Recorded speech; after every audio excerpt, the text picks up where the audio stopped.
live? Yes, we are live. This is the best experience, and we have a guest. We got Geoff Laney. Thank you for joining us today. But absolutely, before we get into everything, Geoff, we like to welcome our newest members every week. We read off the newest members that have joined our Patreon, and for those, when you join, we actually read your name off in the beginning of every show, and it's an appreciation. Thank you guys for joining our community. Yeah, absolutely. Go ahead, Nick. So Vivian Ho, thank you very much. Vicky Wu, Ming Tess, hopefully I said that right. Zunyan Yu, Nini, Mezen Yi, Shirley Gone, and Lair Chin. Thank you all very much. If I butchered your names, my humblest apologies. But thank you for joining. We appreciate you being here. Let's see here. So we go to questions, correct? Yes, let's go right to questions. Because we got 2 questions in this week. And for those part of the Patreon, let me take that out. Didn't mean for that to pop up. You're already going to those. Oh, yeah. Ooh, we're just bouncing all over the place. That we are. Yeah. But Okay. we got 2 questions in. Mm-hmm. Yeah, I usually take vitamins and probiotics. Is that healthy, or should I try to get more from real foods instead? I just think it might not be getting enough nutrients from my diet.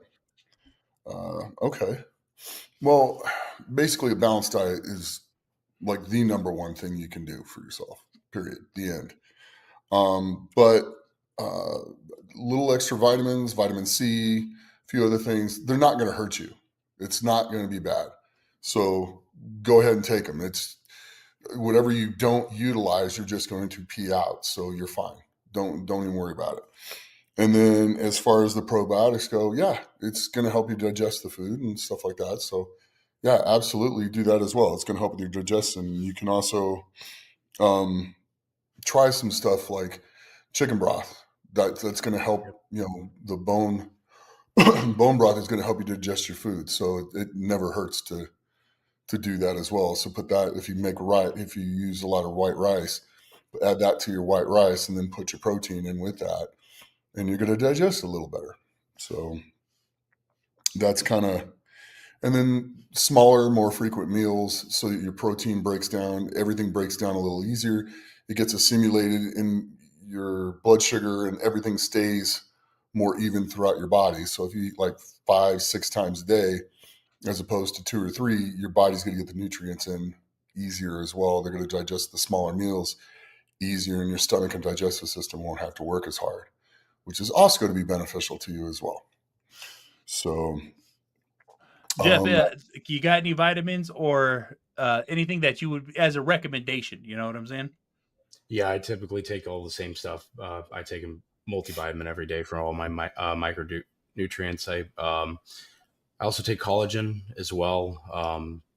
And I take milk thistle and other types of vitamins for liver, kidney, organ support, all the same stuff that Nick already mentioned though. Mm-hmm. Yeah. So it's once you get to a certain level, a lot of the guys are doing all the exact same things because it's what got them there in the first place. So these are all things that are going to help. All right. Number 2, when somebody's injured, sick, or recovering from surgery and can't really eat normal food, but actually needs more nutrients, what should you do instead? Do you need extra protein, or do they need extra protein and minerals? How can they get those in regular meals? Don't work. Protein, collagen, bone broth, all those things we just talked about, great things to help with recovery. They really are. Getting your protein in, if you can't get it in by eating the food, drink it. Pretty simple. Protein shakes, stuff like that, drink it, because you're going to be able to swallow a lot easier than you're going to be able to chew if you can't get the food in. And so and you're going to need to take in liquids anyway. So liquid protein with a whey or, whatever type of protein it is that you want to take in, do that instead. If you can't, you can't get a lot of calories in, you can't do that, drink it. Make the protein shakes and then drink those instead of eating the meals, because you're still going to drink fluids no matter what you do. So add that, because like during the summer we'll do that here in Vegas when it gets like too hot and you got to constantly drink like fluids. I'll go and have a couple protein shakes during the day because I get so full from drinking fluids I can't eat. Same philosophy when you're doing that with injury and stuff like that, and you can't eat, drink your fluids, drink your protein. So yeah. Jeff, you got any recommendations in that area for just for like, you know, like they're saying, for someone who's out of surgery, trying to recover, or even sick, you know? Definitely getting all your food in, especially if you're sick. I've been on plenty of deployments where I eat the wrong thing or I get some type of bad water in me, and then you're down and you're sick. And the last thing that you want is something on your stomach. And the best thing for you is rest and something on your stomach. So injury, sickness, what have you, just even like small little meals, anything is better than nothing. So yes, I agree. And I just recently got over from, you know, I'm on the tail end of being sick. My whole house is sick here at the house. So it's like, yeah, exactly. And it's, for me, electrolytes, something tasty in the water, you know what I'm saying? A little flavor, and it really helps me out because I get really dehydrated. I'm one of those people, when you get sick or I'm injured or something like that, I lose my appetite and I want nothing. And it's like, no, I have to. And it's like breaking that mental aspect of that. That's what always fucks me up. I'll take like juices and stuff and water them down a little bit. So they're not as concentrate, stuff like that. Orange juice. Huh? Like 1/10 of a Pedialyte or something. Yeah, exactly. Stuff like that. Yeah. And there's nothing wrong with taking cold medicine. There's nothing wrong. You know what I'm saying? It's just get a little in, you know what I'm saying? And that's the best way to do it. Mm-hmm. Yeah, for sure. Oh, yeah. Okay. Now we're going to talk to Geoff. It's the Geoff time of the show. So Geoff is an amazing strongman. You just won the national championship in 2025, correct? In the 105? I did, yes, sir. Yes, you did. For the men's 105. Yep. And what else did you do at that show? I was able to set the 105's national overhead press record, and I did it 415 behind the neck. So yeah, that's pretty freaking amazing. And I can tell you this, I never did that. So that's pretty amazing. That is totally phenomenal. And you won it pretty handedly. So good job. Very good. I appreciate this. And you turned out to be a pretty good power lifter apparently too, huh? Yeah, trying to follow in your footsteps. So you just did a contest, didn't you, on the 11th? Yes, I had the WPF World Championship, and I was in the men's 100 kilo and the Pro Open as well. Got 551 dots. If you don't know, that's a lot. That's really good. Squatted 793. Yep, under 793. I missed 800. I hate that. It's like, yeah, but it's okay. And then pulled 727.5 on the deadlift, correct? Sure did. So that's a 1962 total at 220. And the biggest part of that was drug tested. Yep. Yeah. It was a drug tested show. Yeah. So you're doing that drug tested, not just doing the show. You're doing that while tested. That's pretty amazing because that's 1962 is a big total at 220. I really wanted that. I really wanted that 2K under 220. Oh man. It's there. It's there. It's there. It's just going to take a little time. It's there. And then how bad do you want to stay that light? Powerlifting has slowly become a back burner for me. Yeah. So, and I'm really starting to get headstrong into strongman, like focused. So in your strongman training, what do you got coming up now? What's next for you? Next is the Arnold in March. Okay. And what are the events for that? Do you know? They have not released yet, no. Okay. I would love to know. I'd already be training. Now, I noticed you're doing a lot of stone sandbags. Yes. I recently came across a set of sandballs, and I've seen them used at OSG as well. I am not doing OSG this year.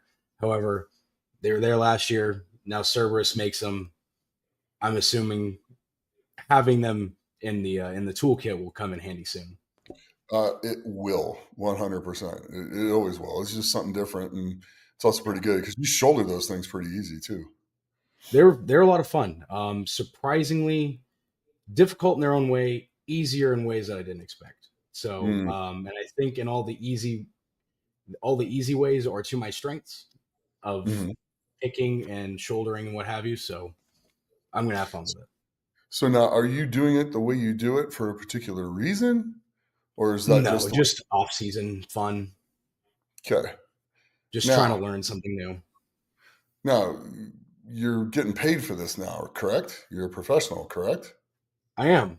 Dual Pro. The WPF pays me, and then I'm a 105 Pro through Strongman Core. Okay. Now, that being said, we need to make things as easy as possible when you're training. Oh, yeah. Because you want the stuff to be as easy as possible. Have you tried the sandbags with a leather belt on, a loose one? I have not.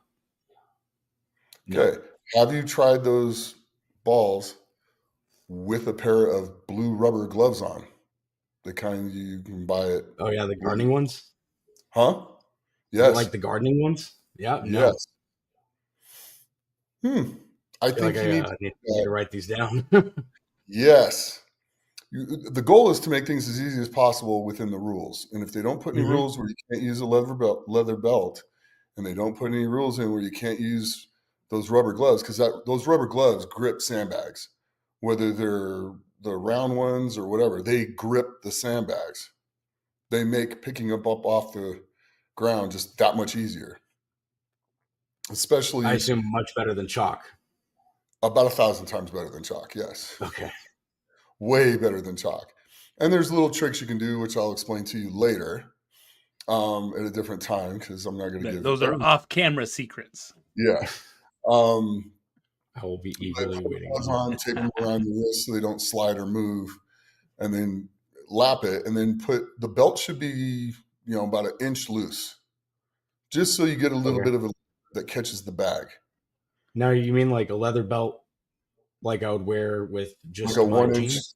like a 1 inch lever belt, or lever. A 4 inch or the 3 inch, 13 millimeter belts that you wear. Okay. And then, you leave that like an inch loose, so it's got a little bit of a lip on it. You grab that into the sandbag. Okay. Yeah, that makes sense. Use your hips instead of your abs. Very You'll pop it right up over your shoulders every time. You'll be able to throw it in the air. That's gonna be nice because I already feel super confident with them, so that's gonna be great.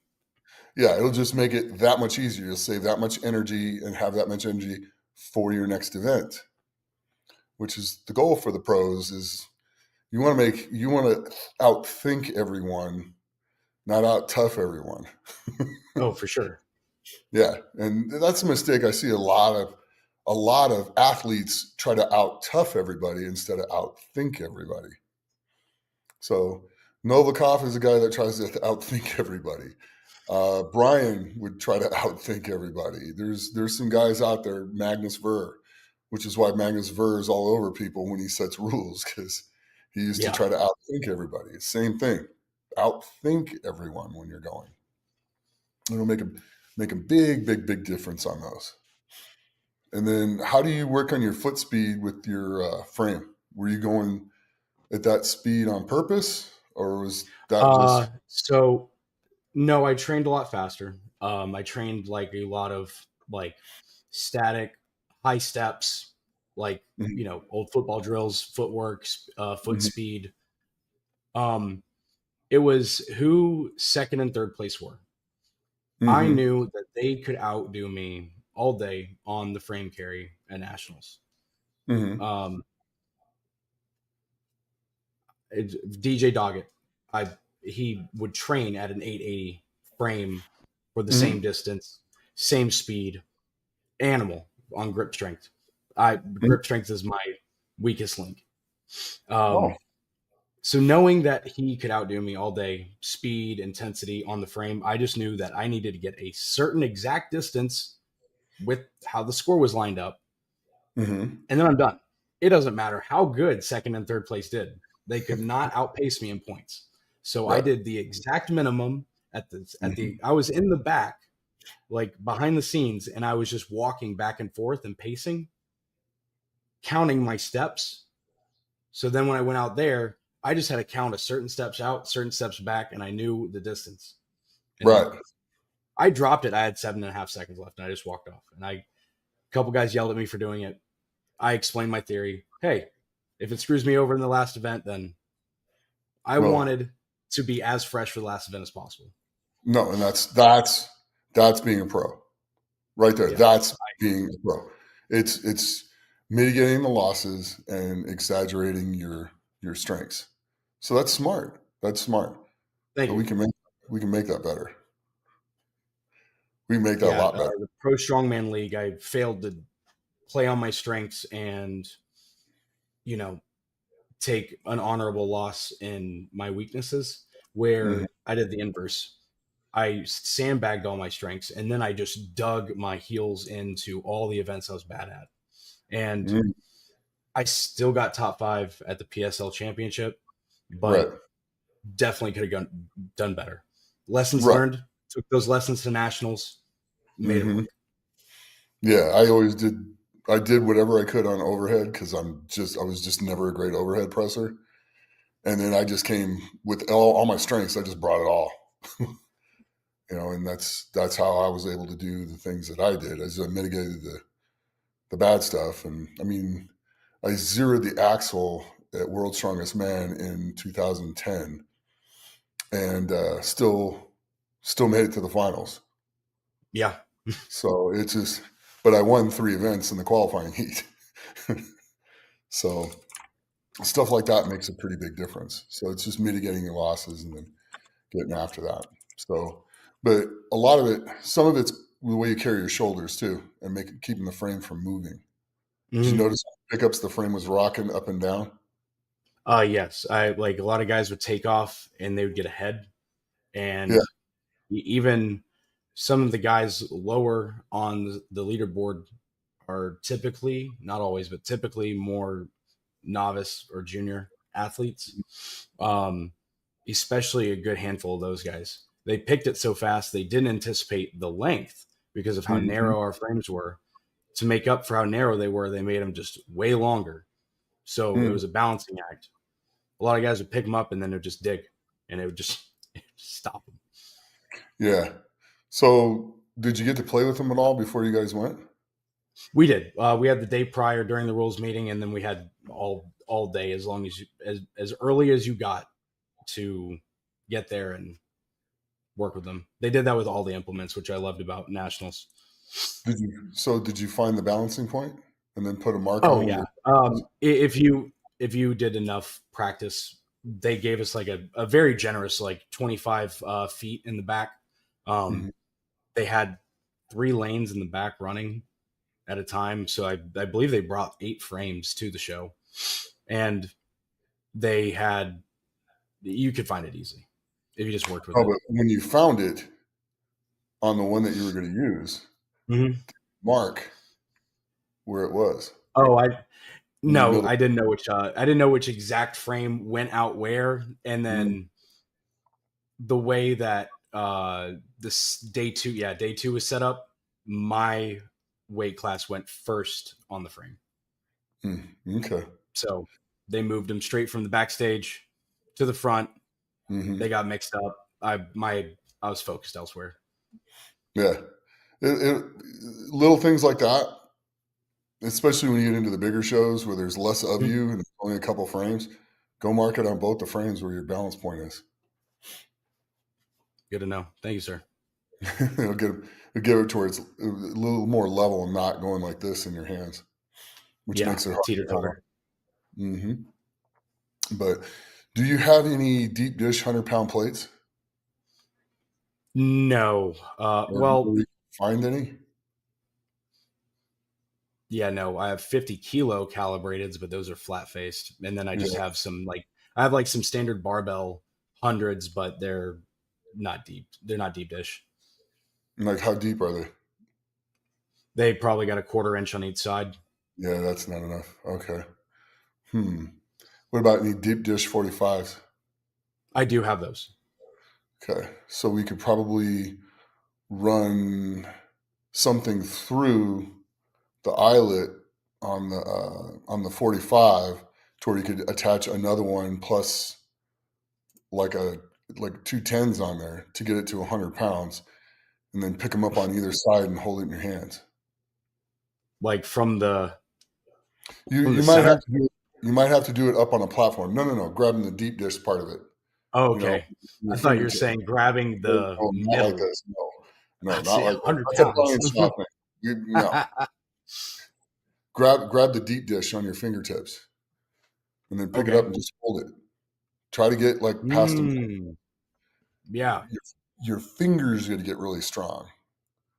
Really strong. And guess what you need in grip? Yeah, strong fingers, strong grip. It's like like how rock climbers have insane grip. They can hold their body weight up for an hour. Right. It's all right on top. You get to where you can hold 100 pounds in your hands like that, on your fingertips like that for over a minute, you'll be able to pick up the Thomas Inch. You think so? Because that thing doesn't. Every time I've grabbed one, it's bolted to the floor.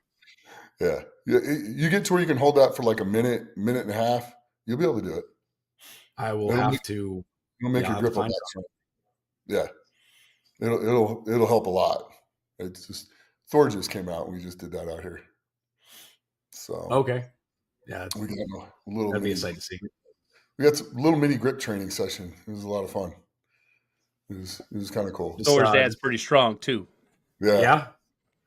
I mean, I can imagine. I mean, the genetics didn't come from, didn't just come from anywhere. I know. But they're in there. Oh yeah, for sure. But it works really good. You do that with about 100 pounds and get it into the deep dish part of that and get it right on your fingertips and just put your thumbs on the top. Don't wrap them around. Don't squeeze them. Just your thumbs can hold onto the top like this, but just you're holding it on your fingertips, trying to. Yeah, you're not trying to grip around. You're just. Yeah. Okay. Your grip. You watch what happens to this part of your forearms. All in through there. And your grip will just get monster after that. Tim Buck lives in my town. Tim Buck's a open pro as well. Mm-hmm. I'm sure he might know where some are. Yes, he'll probably be able to help you find some. So that'll be good. That'll be a good thing. I'll have to get with him soon. Yeah, thank you. You got any other questions or any ideas? For you, for powerlifting and strongman together. Yeah. I mean, you've lifted both raw, wraps, single ply. You've been a competitive powerlifter since 85, 86. Yeah. 85, yeah. You have I don't know what, 30 or so powerlifting shows. Alone. Yeah, more than that, yeah. Yeah, you've had 1,000 kilo totals raw, all while still being one of what some would consider one of the older gentlemen at World's Strongest Man, competing along with all the big names, especially Big Z, Brian, McKeel, Travis and Terry Hollins. What was probably your biggest takeaway of training both at the same time and being incredibly successful? You know what? If you do it right, they complement each other. One will make the other better. I mean, when I first competed in strongman, my biggest deadlift was 705, 727, right around in there. And then I had to start doing strongman. In the contest I was getting ready for, had a a farmer's walk, and it had a deadlift, a regular deadlift. And I had to figure out how to, because there's no sumo in strongman. So I had to figure out how to deadlift and do farmer's walk. And the two of those combined, one played off the other. And I just went from deadlifting like 727 at most up to 804 in about 4 months when I started training it. It was crazy. I found that goofy technique I had because that was the best way I could get down and grab the bar and pull it up. And it was like natural for me. And then I was doing farmer's walk at the same time. And I was had a 150-pound dumbbell at the 24-hour fitness that I was working at the time. And I would wrap it around with a strap, a 145-pound dumbbell, and double stack them. And so I'd have to pick that. Now imagine picking 295 pounds in each hand on the dumbbells, on the rubber dumbbells at 24-hour fitness. And that really also helped my deadlift. And then holding on to it, I was going down, making a turn, and then coming back. It was probably about 80 feet down and turning and coming back with those. And turned out I did it right because I got to IFSA Worlds and broke the world record in the farmer's walk. First event I ever did in an international show. So, and the record's still there since 2006, which is kind of crazy. But one helped the other, like big time. So a lot of the stuff plays off of other things. Go ahead. You took about a 15-year hiatus from powerlifting. Was that you had an injury the last time you competed in single ply? Which was 2000. Yeah. Well, So I was just getting over that injury when I competed. Okay. I couldn't remember if it was that you injured yourself in 2000 or at that show because you didn't complete. You pulled you withdrawn from that one, but then you don't have another show until 2015. Yeah. So started getting back into it. Yeah. Did you always want to get back into it, or was it just you slowed down in strongman and you weren't? I wanted to get to the top level of strongman, so I put all my effort into that. It'd be effort well deserved. Yeah. Basically, my last show was in 2001, and it was the Nevada State Championships. Okay. And I think that I squatted 815, benched 567, and deadlifted, I think, either 705 or 727. I totaled 2105 that day. So whatever that comes out to be, that's what I hit on the deadlift. Because the total was 2105. All were Nevada State records and stuff like that. And that was the last time I did it. That was the last powerlifting meet. And it was, I think Dylan was probably 8 or 9 months old at the time. So it was pretty cool. And then Dylan's mother and I just, at that time, it just wasn't a good thing. And the powerlifting and stuff like that, she didn't really like it that much. And I didn't know that much about what strongman was at that time. And then in 2003, Mark Philippi invited me out to UNLV to watch the strongman competition that he was having out there. And here's Grant Higa and John Anderson and Phil Pfister and Carl Gillingham and stuff like that. A lot of the guys I competed with in powerlifting, they're doing strongman. And I was watching that, and Dylan's just having a ball. And he's like, looking at this stuff, Dad, you're pretty strong. This is cool. You should do this. Well, I did. Did a contest in 2004 and got my head handed to me at March Air Force Base. Met Ode Hagen there. That was pretty cool. Nice. And got to see Rebecca Swenson and Jill Mills go head to head at that show. That was kind of amazing to watch. Yeah. Sure. Josh Bryant was there. You know, it was a really neat show. I finished the middle of the pack, and I realized I finished the middle of the pack. not because I wasn't strong enough. I just didn't know what I was doing. Yeah. They had a yoke in there, and I think it was like 750 pounds. And I finished the course, but I was wobbling all over the place. I had no idea what to do with that thing.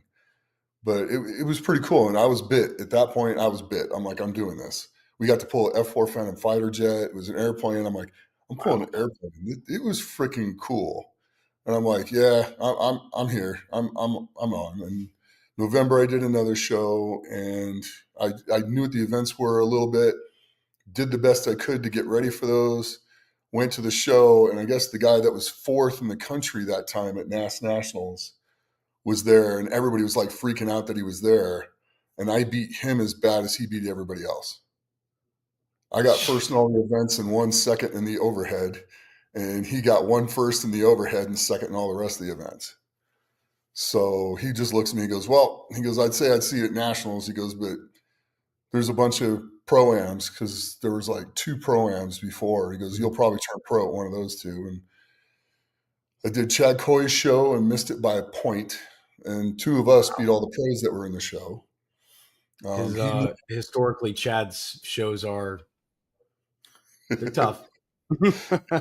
That's where I figured out I knew I was going to be good at the Farmer's Walk, but I found out I was really good there, because I just picked up, I think it was like 310, 320, and I was gone. I mean, nobody was even close. I was like, okay, cool. I'm pretty good at this one. But it was just a neat show to do. Awesome. And then Chad's like, look, man, you got second place by a point. You need to keep doing this. I'm like, hell yeah, totally. He goes, you just need more experience. So Van Hatfield's contest was in Utah a month later.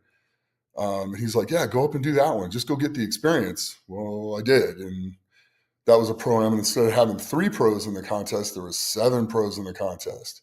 Wow. And in 4 of the events, I beat all the pros but Travis. And then the deadlift event, I actually even beat Travis. So every time I beat, like I got second in the tire flip and drag, I missed beating Travis by half a second. Travis was like, who the hell are you? I'm like, I don't know. So, and then the log I did horrible in. I was like in the middle of the pack. And then the frame, Travis and I were the only 2 to finish the frame. And it was an 800-pound frame, which I actually have here at my house now. Van let me borrow it. That exact frame? Yeah, but it's been here since. Thank you, Van. Love you. I also got one of his logs, which that one he let me bring down and gave to me. But we got to the deadlift event, and then it came down to me and him, and I broke his record by like 10 pounds, and he was all pissed. He's, you want 800? I'm like, yeah, put it on. He pulled it, got to his knees and dropped it, and I went out and pulled it, put it down. I'm like, good, that was it. And I had held That's all you needed.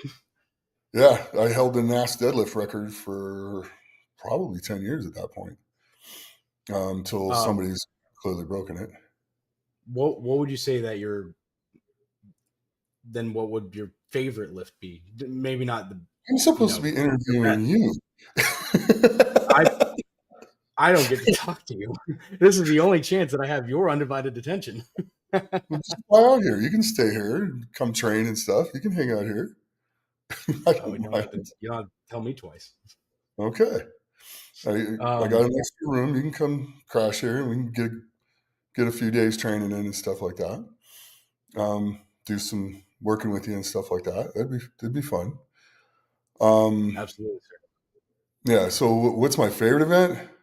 Yes. It's hard. What's that? Because I mean, I said, yeah, it's hard to decide.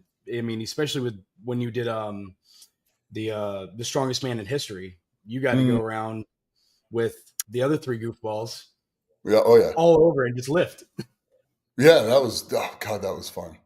That was so fun. That carousel lift at Paul Anderson's ranch with his family on it was pretty insane. That was pretty emotional, just all the way around.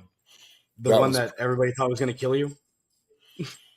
Yes. Well, if it had missed the platform when I went to set it down, it would have. Oh yeah, that's terrifying that you did that.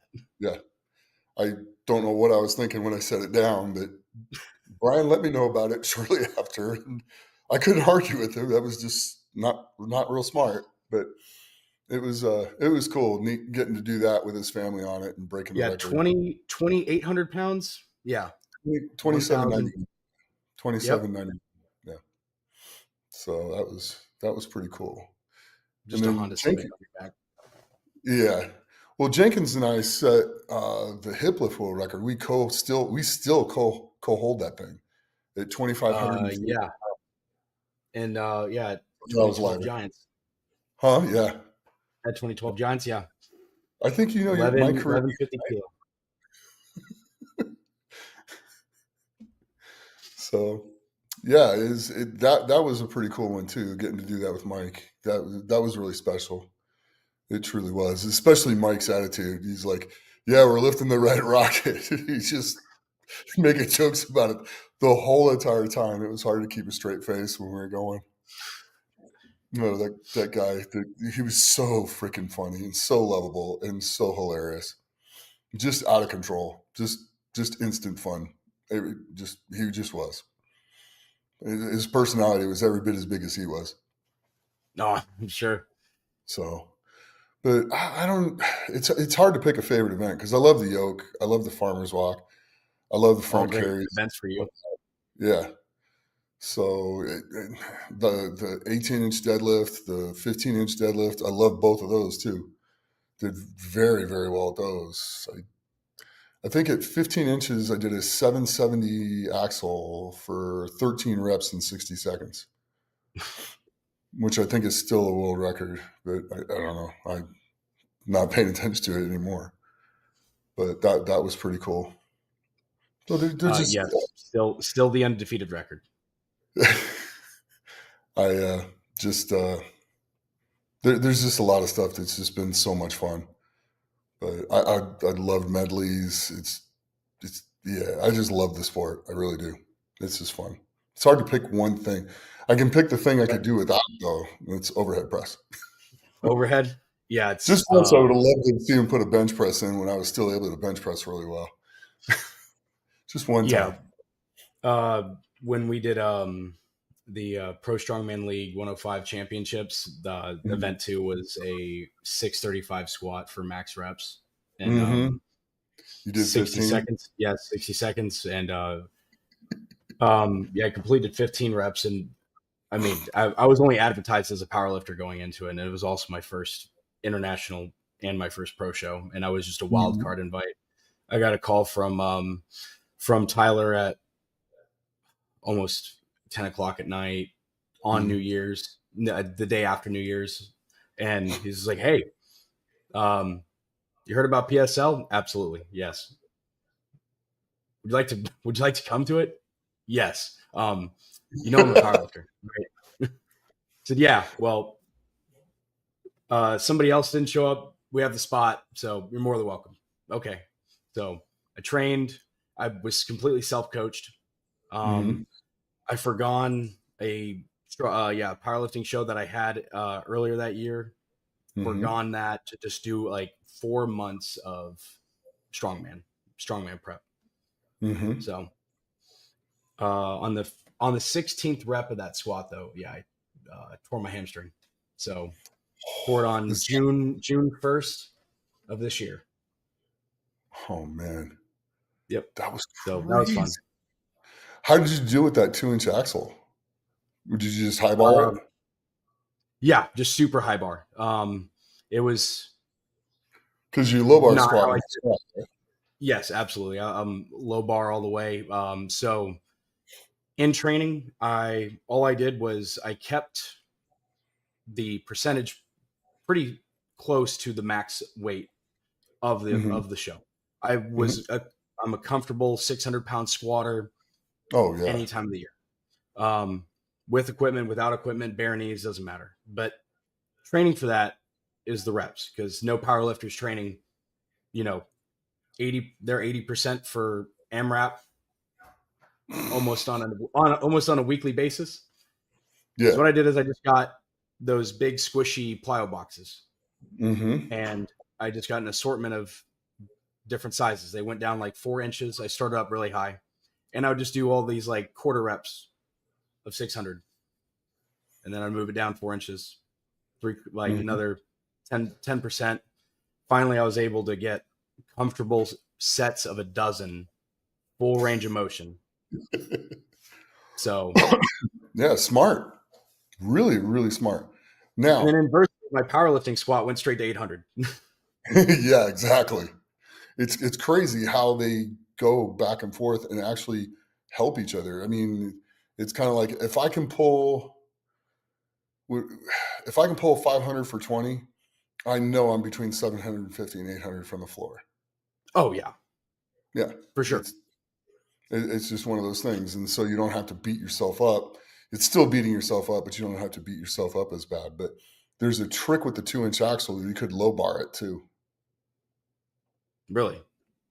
Yeah. I don't have as much real estate up here as you do. It's not the real estate. That's not what does it. Okay. Your wrists, your hands, right? Piece of tape. Put it here. Put it all the way down to here. 4 of them in your hands. Tape 1 piece around here, 2 pieces around here, but make it to where you can still close your hand. Tape your wrist like you'd be taping your wrist. Come down here, put another piece of tape here. Then put your wrist wraps on. Go squat. They ain't gonna move. Not gonna move. Nope. I don't remember there being rules against like athletic tape at PSL either. Nope. Did that in World's Strongest Man. After I learned that in 2011, Eddie beat me by 1 rep in the squat in 2011 at World's Strongest Man, and it was because my wrists were just getting bent back. And you see in the finals, I got my biceps taped up because it like just nearly destroyed my biceps. So then in the 2018 World's Strongest Man, we had that squat again. I taped my wrists and I did 8 reps and tied for first in that event. Works pretty good. I was able to low bar it and didn't have any problem holding on. You lost once and you took it personally as a powerlifter. Yep, exactly. So, but that's a little trick with that. That'll really make a big difference when you're trying to squat with a 2-inch axle, because those things just want to go down your back. Oh yeah, that's what the majority had, especially when they hit the blocks. I could tell a lot of guys did not train to their actual correct depth. That was one thing that people were screwing up. So they would actually go all the way down to correct depth where their hips were below the top of the knee. And you had Tyler and Greg Popejoy and Bobby Thompson all vetting these depths. So they were depth. And I'm sorry. And Chad Coy, of course. Oh yeah. Chad, he was there chirping at every single one that wasn't hitting depth. Yeah. I love the fact that you can still call Chad Coy old man. He's 2 days old. The fact that I got complimented about my depth by Chad, I've taken that with me every day. Oh, you should. Yeah, absolutely. Yeah. And it looked great. I was watching the video earlier today. I was just like, thank you. Holy cow. That's you wouldn't have been able to tell that I tore my hamstring because of how happy I was. No, yeah, you came out there, you just got this big old smile on your face, and I'm like, wow, that was freaking cool. Yeah, no, I was just happy to have a squat event. All the other strongmen did not care to have a squat event. I was the only one that was excited. Yeah, and you should be. You can squat pretty damn good. I think you can probably do a whole heck of a lot more. Really My lifetime goal is 1,000 raw. So. Yeah. And what weight class? It doesn't matter. I just want 1,000 raw. Because nobody asks what weight class you squatted 1,000 raw in. They just want to know that you squatted 1,000. That's true. They don't. They don't. So but I'm sorry. You weighed 270. Oh, see, it would have been impressive if you were 240. Nobody asked. So how much you weighing now? I walk around at 230, 235. I've never been above 240 ever. Okay, and you're squatting 805 pretty comfortably at that weight right now. I squatted 805 in my prep for the WPF Worlds. I was 225. So yeah, but I wasn't maintaining or losing. I was just coasting, whatever. If healthy is healthy. So I think 265 would probably be your magic number. Yeah. Historically looking, I looked up the best men's powerlifters and strongman in their heights versus their weights. Right. For powerlifting, I should not be at 220 anymore. Minimum 242, majority 265. Mm-hmm. In strongman, it goes both ways. Right. Relatively speaking, at my height, I'm a great 231. There's been other amazing 231s that have, you had Nick Camby, he was a 105. Yeah. Anthony Furman, 105. Other great 105s that have come out, done bigger and better things outside of 105, but around the 6 foot mark is where they all are. Yeah. So I think at that weight, you'll be able to handle all the static stuff that everybody else is.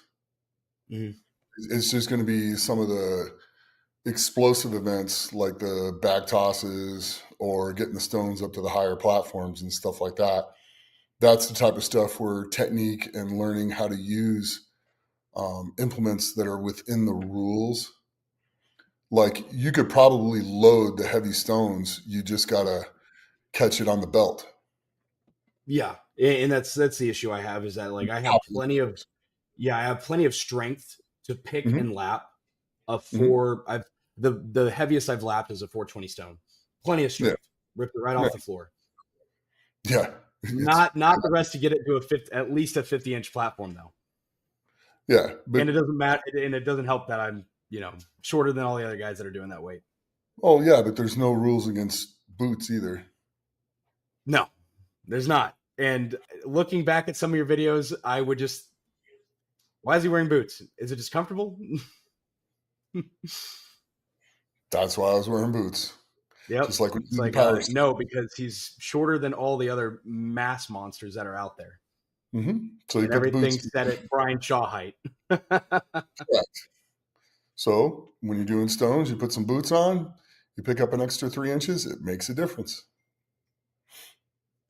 It makes a difference. Just that much, you're able to get it up, and the little pop, it'll go right up on top. Stone picking at a deficit. Yeah. Correct. But if you notice, look at the way I pick stones, though. I don't get all the way underneath the stones. No. I'm just past the apex. Yeah. And you also don't stand all the way on top of them either. Correct. Mm-hmm. Pull them straight up, stiff leg deadlift them. Landmine row. Pop it up. Landmine row. One giant RDL from hell. It's just one. It's just the landmine rows. If you do some those, good ideas for training. Well, that's the whole point. Yeah. Some lighter sandbag RDLs from just floor to shoulder, one fluid, just one motion. Yeah. Mm-hmm. That'd be great for mobility too. Yeah, we used to do stuff like that. We'd go and get a 200, 220 pound bag and then just throw it over each other's shoulder. I go, you go, I go, you go, I go, you go. We do that till we couldn't do it. Until somebody throws up. Yep. No, we just keep going even after they threw up. Even after. As long as you could keep going, we kept going. And it ended up around 10 to 12, sometimes 14, 15 reps. But we were worked after that. We were done. It was the last thing we do would be conditioning, or we'd do the carry and drags. We always used to do the 250 pound or 300 pound sandbag for 25 meters and then drag it back. We do a couple sets of those and you were just gassed. Or the keg and sandbag loading medleys. We do a lot of out in the heat. Yeah. So it's 110 degrees outside. We'd be out in the street doing that. You'd load a 330-pound keg, a 295-pound keg, a 275-pound sandbag, and a 250-pound sandbag. Yeah, and you'd have some that like the ones in Africa where you'd be trudging through a river. Oh, as well, yeah. Doing those carries. And then if you dropped it in the water, you just made it heavier. Oh, yeah. Yeah. Yeah. Keeping the bag out of the water was an incentive. Very much so. The only good part about that was, which you don't realize, those bags weren't full of sand. They were full of rocks. Oh, okay. Yeah, if it was sand, that would have been terrible. Well, they were worse with the rocks because it hurt. Oh, yeah. I'm sure that digging, gravel. It was more gravel than it was like rocks. Chunks. So they were small, but the water would flow through them. It'd still make it heavier. At least they thought ahead. Yeah, it's not going to be. If it was like play sand, yeah, you'd be screwed. Yeah, it's kiddie play sand. Oh, yeah, it just went from 300 to 400. Correct. Well, guys, we're getting pretty close to that hour, and so let's shift gears. I hate to break down a conversation, but it could go on forever. Trust me. Yeah, it's really good. My fault. No, it's all right. Hey, like I said, part of my job is to make sure that we stay on task, and sometimes it's hard to pull the ripcord. But I actually, before we end today's show, I wanted to actually talk about the Rogue Invitational since we are fresh off of it. You know what I'm saying? It literally just happened this weekend, and it was a pretty gnarly show. You know what I'm saying? And we don't have to go through every event, but we can just talk about go through the leaderboard and kind of just discuss what we thought for the whole day. You know what I'm saying? Mm-hmm. So, we'll start at number 9, Patty Haynes at 21 points. I seen him at World's Strongest Man for the first time last year, and talk about a strong, light. He's not tall, he's not light, he's not heavy, but man, he's got movement. Yeah, no, he's quick. He's real quick, and he's not bad on the static strength. He's going to be hell to deal with for a while, because if you give him any speed events, he's good. And misery events, speed events, and misery events. So long distance carrying things, he's going to be a lot for people to deal with. So he'll be a little bit short on some of the static stuff, but he'll hold his own enough to where on the good events he'll sneak in there and break stuff up. He really will. So, what do you think about how you feel about Patty there, Geoff? Patty and I are the same age. He's much larger than me though. So it's good to see, I guess that I think of myself as really young in the sport, and obviously guys like Reno and Patty, being as young as they are, competing comfortably at that level, at least top 10. I mean, he is statically strong, but mainly movement based. And I think, like we were talking earlier, experience. Mm-hmm. I'm sure in a couple years he's going to be just dominating podiums. Oh yeah, I agree with that. People fits. But the biggest problem with the younger guys is they get into this and they start doing get invited to everything. They start going to everything. Big mistake.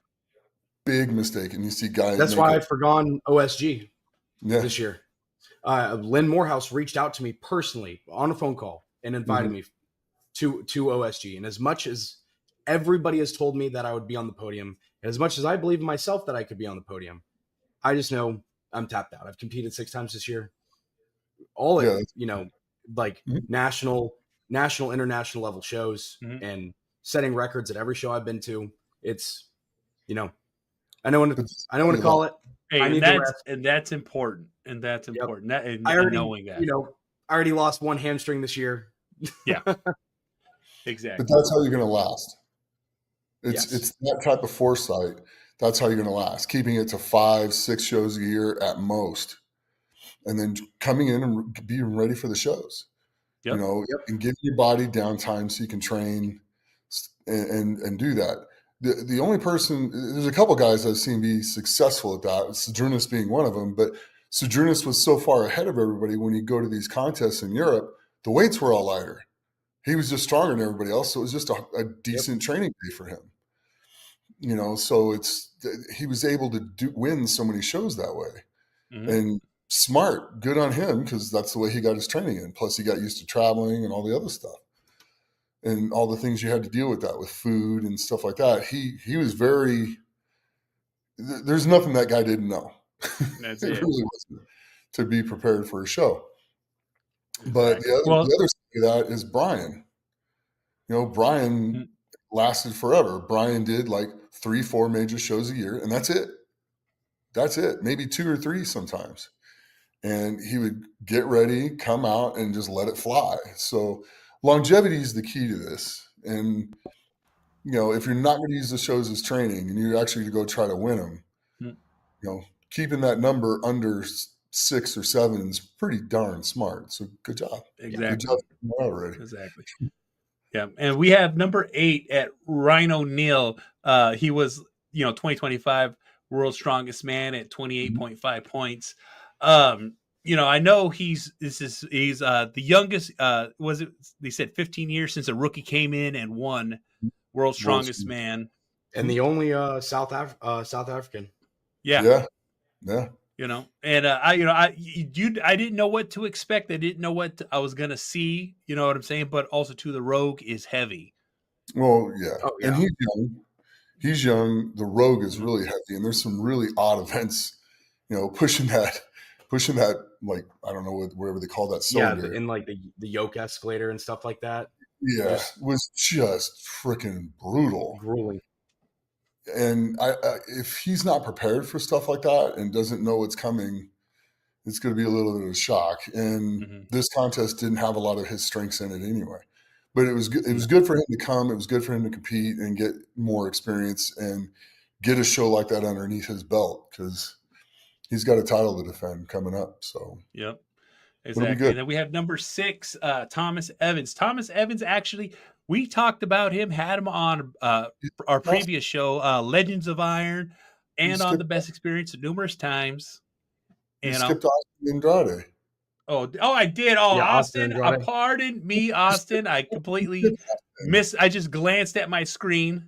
Austin Andrade, and I've actually had him on my show, and he wants to be on the show as a guest too. So we definitely need to get him on. And he came in at 30 points. Yeah, he had a good show, but I think it just a couple of the events. Another young guy, huh? Another young guy. Like all 3 of the last guys are 30, 29, and 28. Yep. Yeah. And then Big Tom Evans came in. He got 6. That's it. We watched his career grow as he's come up in this thing, because we've had him on from when he just won the Shaw Classic all the way to his first World's Strongest Man. Yeah. But I think Thomas did pretty good at the Strongest Man on Earth. Yeah. And that show's pretty darn heavy. And then he got ready and came into the Rogue, and, just a different type of show. So he's still hanging in there. I mean, he was tied with Bryce. Exactly. And Bryce Johnson at 5 with 34.5. Like I said, tied with Thomas. Bryce is scary. And, he is ridiculously strong. Good head on his shoulders. Mm-hmm. Man, he's wide. He's wide and tall. Yeah. And nicest guy you'll ever meet. He really is. He's a really nice dude. His potential where he could go with this is kind of scary, because he's improving by leaps and bounds. I mean, from year to year to year to year. It's not like a small jumps. They're like, so he does that a couple more years and he could be winning all these things, or pretty darn close to it. So, and 4th, we have Lucas Hatton at 37.5 points. Yes. Surprised. Why are you? Hey, I same. I was surprised. I was looking for second place, third place for him to fall. Yes. And he just, like I said, second place at Strongest Man on Earth. Just did America's Strongest Man, and then immediately into the Rogue. That, you know, like that could have been a strategy plan that might have hurt him a little bit. What's up? Just CNS fatigue. I mean, you were all humans. So, and he had 3 major shows within 6 months. So, yep. Agreed. Yes. Because I figured he'd be first or second in this show. Yeah. Because there's a lot of good points in it for him. But exactly.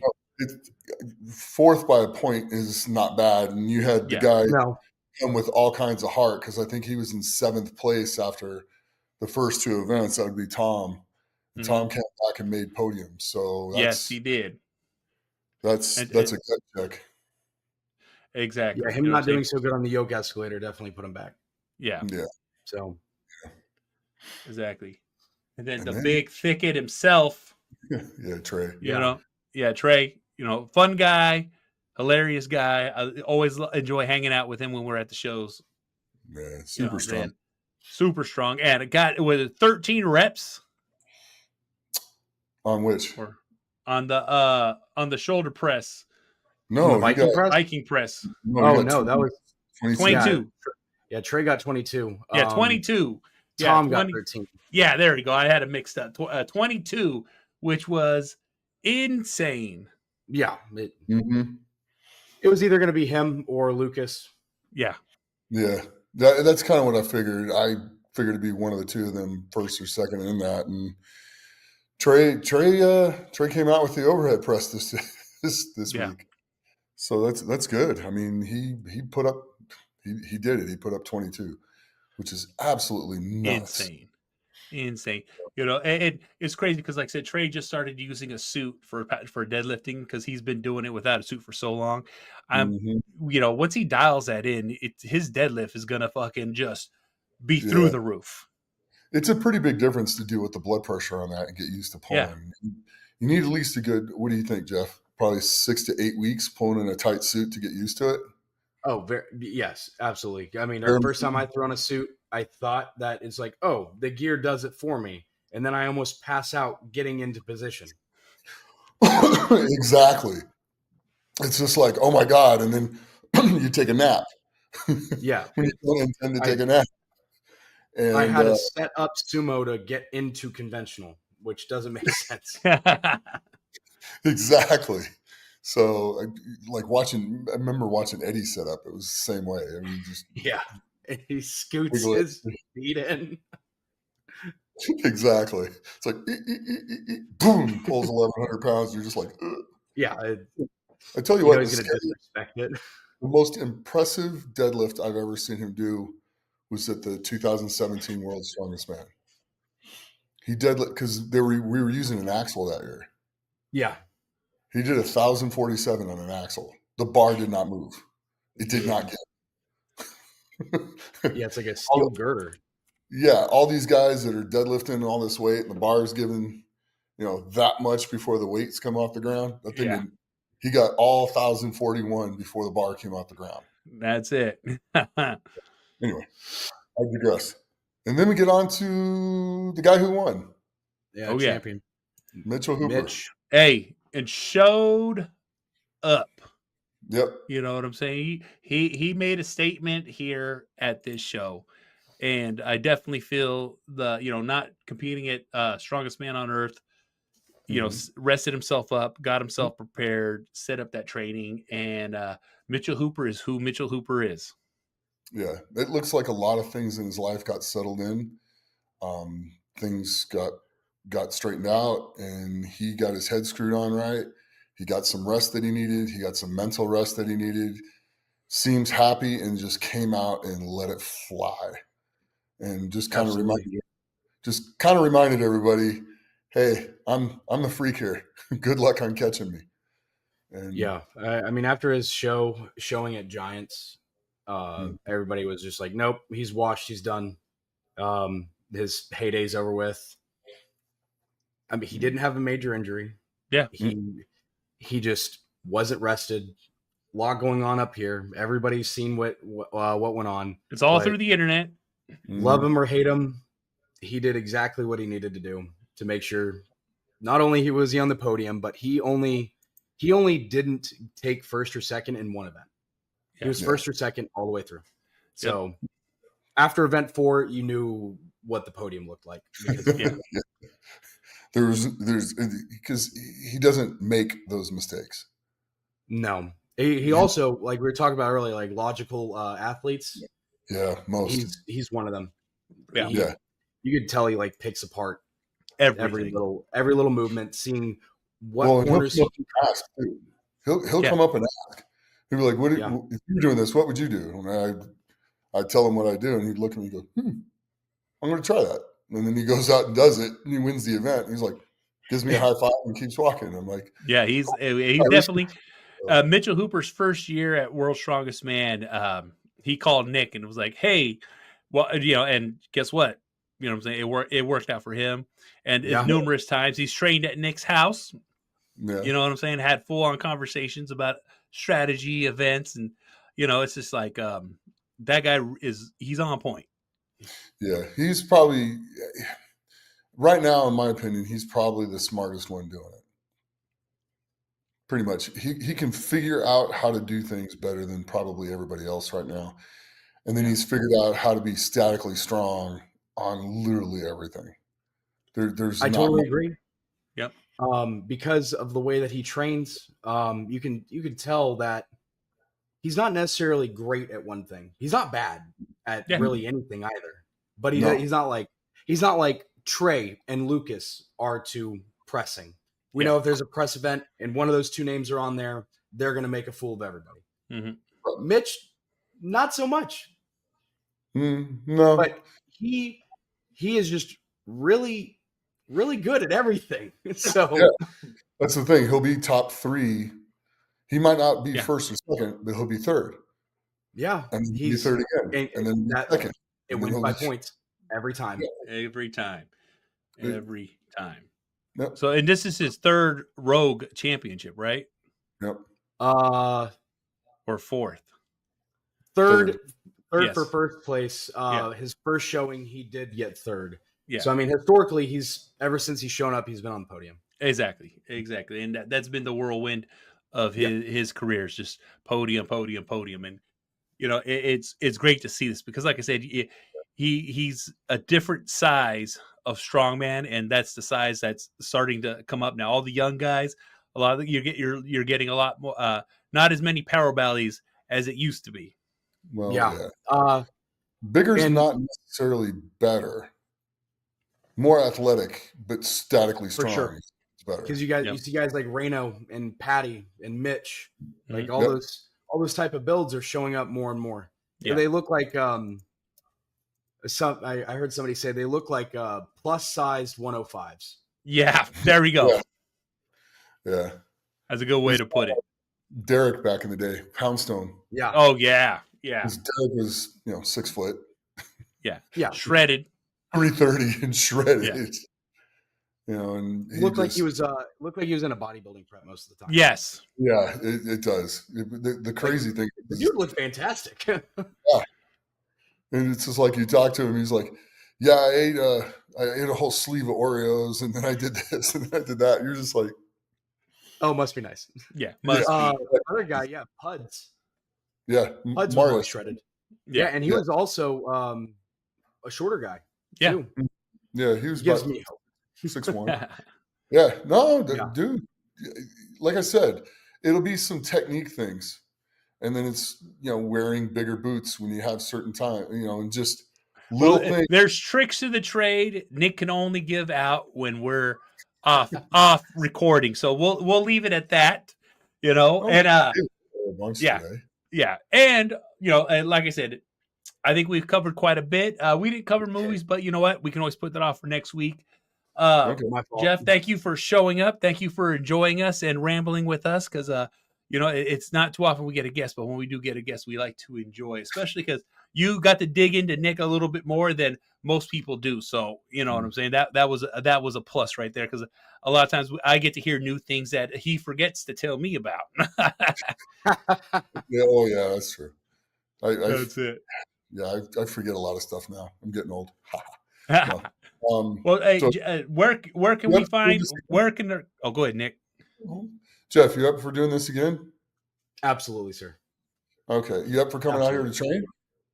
Oh, don't worry. We'll make that happen. Okay.